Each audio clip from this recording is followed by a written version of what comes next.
Hey, wonderful people! Welcome back to another episode of Reactoon Podcast. I'm your host, Mr. Meta. Today, we've got a topic that's not just important, it's crucial in our journey towards a more just and compassionate world. We're diving into the theme of eradicating bias, recognizing and defending the oppressed. It's a conversation we need to have because understanding oppression and acting against it is the key to building a fair and harmonious society. Now, before we jump into the how-to, let's break down what we mean by bias and oppression. Bias is those preconceived notions we carry based on, well, just about anything: race, nationality, religion, you name it. And oppression? It's the unjust or cruel exercise of power, often against a specific group of people. Now, recognizing bias within ourselves is the first step. It's not easy, but it's necessary. We all carry biases, and acknowledging them is the only way to move past them. Next, let's talk about recognizing the oppressed. It's crucial to critically analyze situations and identify who's being treated unfairly. It could be based on anything: race, gender, socioeconomic status, and it's our duty to stand up against it. Defending the oppressed means more than just words. It's about taking actions, big or small, to make a difference. It's about fostering a community that stands against injustice. Remember, it's not about being a hero, it's about doing what's right. So, let's start eradicating bias, recognizing, and defending the oppressed, one thoughtful action at a time. Standing against oppression is not only a moral imperative but a vital stance for the collective well-being of society.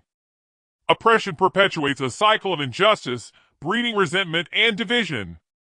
By remaining silent or complicit, we allow the erosion of fundamental human rights, stifling progress and fostering an environment where discrimination thrives. Choosing not to stand against oppression not only condones injustice but also weakens the foundations of empathy and equality. It is a duty to ourselves and future generations to confront oppression, as doing so is integral to cultivating a society where the principles of justice and compassion prevail. In recognizing the profound truth that there is no might nor power except with God, it becomes imperative for us to turn to prayer for guidance and strength in navigating the complexities of standing against oppression. By seeking divine assistance, we acknowledge our human limitations and express a sincere desire for wisdom to analyze situations accurately. Through prayer, we aspire to discern the oppressed from the oppressor and muster the courage to take a stand against injustice. In aligning ourselves with a higher purpose, we draw upon spiritual strength to champion the cause of the oppressed and contribute to a world where compassion triumphs over cruelty. When we courageously stand against oppression, we extend a hand not only to the oppressed but, perhaps unexpectedly, to the oppressor as well. By intervening, we disrupt the harmful cycle that binds the oppressor to actions that lead not only to suffering in this life but also to potential consequences in the afterlife. Confronting oppression is, in essence, an act of compassion even towards the oppressor, urging them to reconsider their path and offering an opportunity for personal growth and redemption. In this way, standing against oppression becomes a holistic endeavor, seeking not only justice for the present but also urging positive transformation for the oppressor's own well-being, both in this existence and beyond. In the battle against oppression, the principle of action rings clear. It is paramount to address injustice with one's hands, speaking out against it with unwavering resolve. Yet, when circumstances render direct intervention unfeasible, the power of the tongue becomes the next formidable weapon, articulating dissent and demanding change.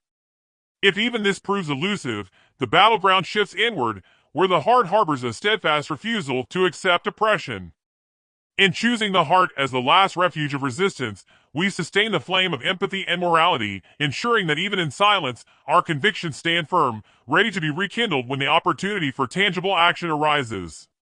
This layered approach underscores the multifaceted nature of our responsibility in dismantling oppression, urging us to act boldly, speak truth, and, when all else fails, preserve our moral stance within. Withholding beneficial knowledge is a subtle form of oppression, for the power of shared wisdom is a catalyst for liberation. Choosing not to impart knowledge denies others the tools to navigate challenges, perpetuating inequality. Sharing beneficial knowledge becomes a potent act of resistance, a contribution towards empowering others and collectively standing against the chains of oppression. In dissecting the multifaceted nature of bias, we unveil a broad spectrum ranging from race and nationality to age, gender, socioeconomic status, linguistic accents, languages spoken, educational background, physical abilities, mental health, cultural backgrounds, and geographic origin. Recognizing these biases is paramount, yet equally critical is acknowledging that these should not impede our collective stance against injustice.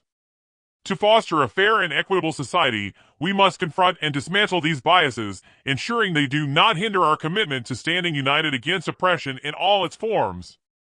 Thank you for joining me on this important discussion. If you have thoughts or experiences to share, drop them in the comments. Until next time, stay kind, stay aware, and keep those discussions going. This is Mr. Meta signing off.